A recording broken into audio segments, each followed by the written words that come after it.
my lovely little girl, Alexandra Claire. Born in California, blonde pigtails, pink barrettes, blue denim overalls, cartwheeling across our green lawn, a slightly raspy voice, enthusiastic champion for your little brother, my cowgirl. My cowgirl at the father-daughter third grade square dance, piano lessons, intense listener to made-up bedtime stories about the Thunderhawks and Bobo the giraffe. Curious child. It was a chilly fall day in New Jersey. There was about an hour of daylight left. You were probably 13. I think you were at about 9. Tommy was 2. Your mom was gone for the evening. So I prepared an exquisite dinner. 6 hot dogs, each individually wrapped in a paper napkin, heated in the microwave until they burst open, carefully cut into small, bite-sized pieces for children, slathered in ketchup. The 3 of us had dinner, and we talked about how the Indians used to make paper from trees. And that was something we thought we could do. So we grabbed a pot from the kitchen. The 3 of us ran around the yard picking up twigs and leaves. We broke the twigs into smaller and smaller pieces. We crumbled up the leaves in our hands. We went back inside, added some water, got Mom's wooden spoons, and the 3 of us began mixing it up. We weren't making a lot of progress, so I went and got Mom's blender. We dumped everything into the blender. We started out at speed 1, which is prudent to do as a parent, but very quickly we accelerated to the maximum speed, which I remember was puree. We needed to thicken the solution, so we squeezed an entire bottle of Elmer's glue into the mix. Right? It still wasn't thick enough. So Tommy goes, let's keep adding sticks. So the 3 of us kept adding sticks into the blender. It sounded just like a wood chipper. And eventually, Mom's blender motor stopped. We spread the concoction out onto 2 cookie sheets. We sped the drying process by baking them in the oven. I took your little brother upstairs to put him to bed. After his bedtime stories, I came back down the stairs to find you intensely staring into the window of the oven. The kitchen smelled like something really bad was happening. At that point, you told me what? You said, Daddy, I'm not feeling too good. I picked you up to take you upstairs, and as soon as I did, you started to projectile vomit over my shoulder, and you didn't stop until we got to the very top. Some of your girlfriends were over a week later, and I overheard you tell them, making paper was one of the best experiments we ever did. And years later, a teenager. Soccer, good coaches, bad coaches. September 11th. The tones from your cello practice filling the house. Easter egg hunts with clues from your mom and I leading you and Tommy all around town and even into the lake to find your basket. Goalie training. Fundraising for cancer survivorship. And the legendary Holy Cows. The Holy Cows. The Holy Cows were an inappropriately named Catholic youth organization girls basketball team.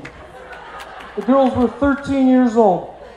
They were cut from the other teams. They were truly a group of misfit, cast-off, second-string ragtag players whose inexperience was actually exceeded by that of their 2 coaches, Mr. Doug Hazlett and myself, who not only never played the game, but for reasons still a mystery, would bring a boombox to every practice and had the girls scrimmage with balloons instead of a basketball. There are several holy cows with us here today.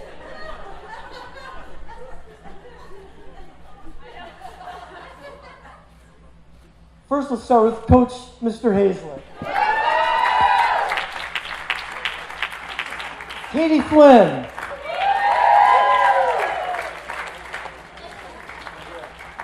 Kaylin Bond.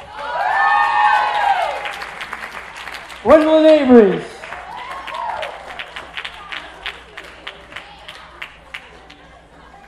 Ann Hazlett.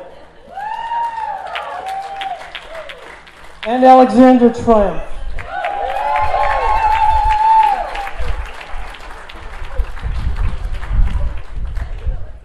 Despite our innovative coaching, after 11 games lost in a row, the Holy Cows had not won a single game. It was very hard. There was anguish, sobbing after every game. And each time the girls would say the same thing. Please, pull it together, Mr. Triumph. You're embarrassing us. But the Holy Cows were a team of believers and warriors. And each week we prepared to win. We developed innovative plays, and we codenamed them. Things like J-Lo, Banana Split, and Christmas Tree.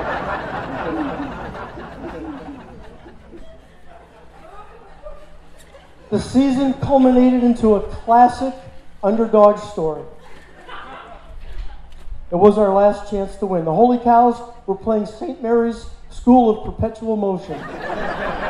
It was our last chance to victory. 3 things were memorable about that game. The first, it was the only game we scored above single digits. Secondly, the final score of the game, the Holy Cows, 18 points. St. Mary's, 16.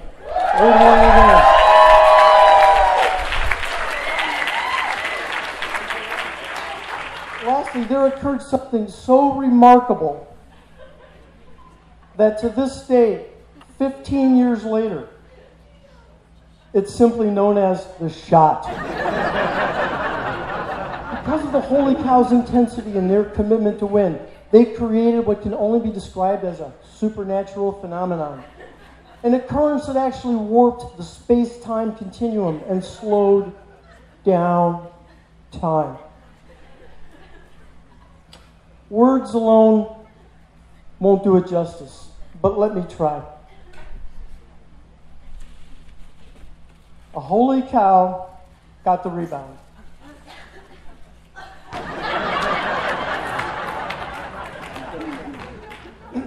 And finding herself all alone on the court, and knowing the importance of every point, and some might say, with a touch of divine inspiration, looked to her right and looked to her left, and finding herself all alone on the basketball court, with the focus of NASA Mission Control, launched the ball like it was a guided rocket on a trajectory to the moon.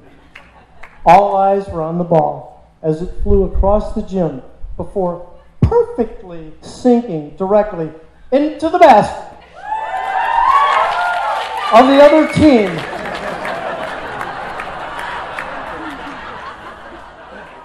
It was a great act of generosity, not because the Holy Cows scored for the other team, but because the Holy Cows showed everybody there that day that they weren't afraid to take their shot. And soon enough, Alexandra is a young woman. Harry Potter, Springsteen concerts, college, longtime friendships, a tragedy we remember. Internship at Livestrong, New York City, a semester in Europe, the U.S. Olympic Committee, and those steady steps of moving forward. Last year, without telling Alexandra, I signed her up to run a 50-mile ultramarathon. I thought it'd be a good idea. When I called Alexandra up to tell her about the news, initially she didn't believe me.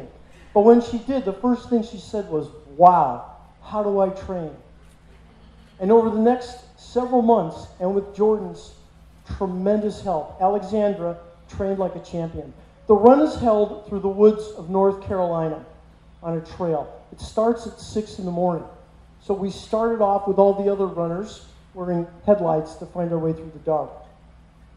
We thought we'd probably run about 15 miles together. But as it turns out, we spent the entire day side by side, our footsteps falling in and out of rhythm with each other throughout the day. We crossed the finish line holding hands together. It was very physically and emotionally challenging. Alexandra was crying. And she ran straight into the open arms of Jordan. And I ran straight into the open arms of the food tent. Jordan.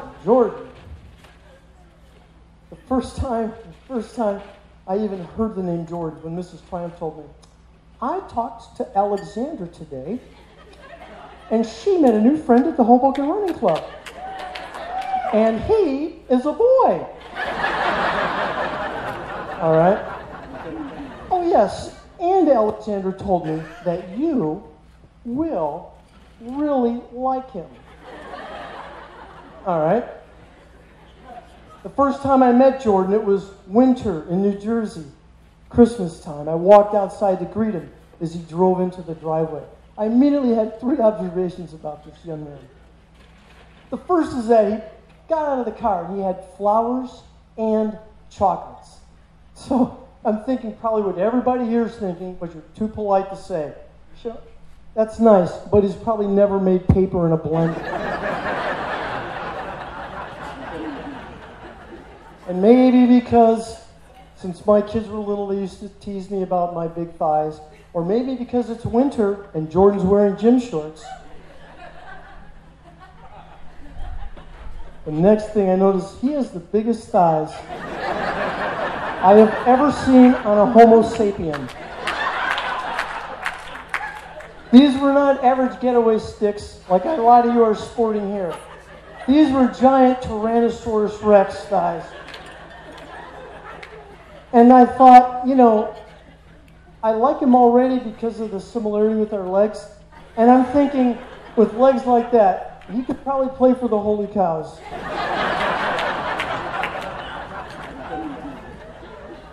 So then Jordan goes around to the trunk of his car.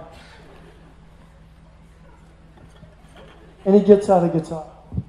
And he walks up to me and says, "Hey, my name's Jordan. Nice to meet you. I thought we could jam." All right. Over the next couple hours of playing guitars and eating chocolates, I find out that Jordan is a much better guitar player than me.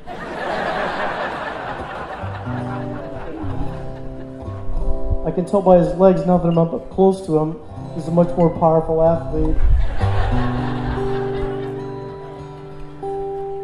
I can tell from the conversation he's smarter than me. I just can't start thinking, I wonder if this guy might, one day if this guy might, as their love grows, one day he might give me some of those hand-me-down big thigh pants.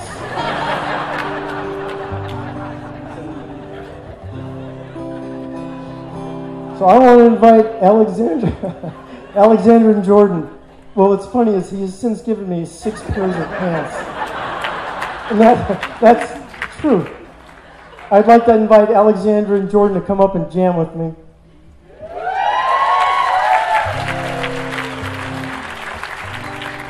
Sing along with me. Therese bought me this guitar a few months before Alexandra was born. We were living in Southern California at the time. And I used to sing "This Land Is Your Land" to Alexandra. when she was a baby and all through her childhood. So I would like to ask all the family and friends and holy cows to please rise and join me in wishing Jordan and Alexandra a wonderful journey together. Please sing the chorus with me. This land is your land. This land is your land, my land, California. Living for this land was made for you.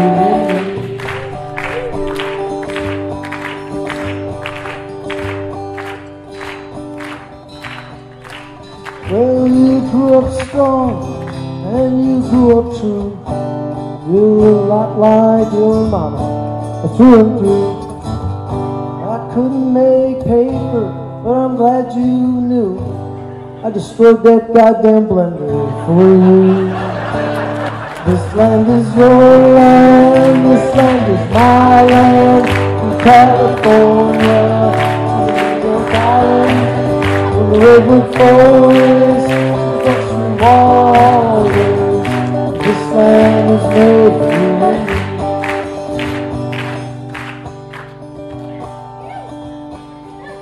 We wish you much health and peace and happiness, a lifetime of love and kindness. Your feet on the ground and your sights on the stars, may you always be brave and true.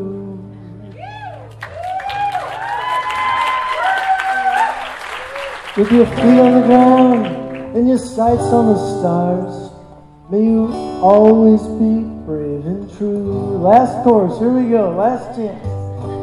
This land is your land, this land is my land, California, your island, redwood forest, ocean waters, this land is made for you. We love you all, Jen and Jordan. Thank you.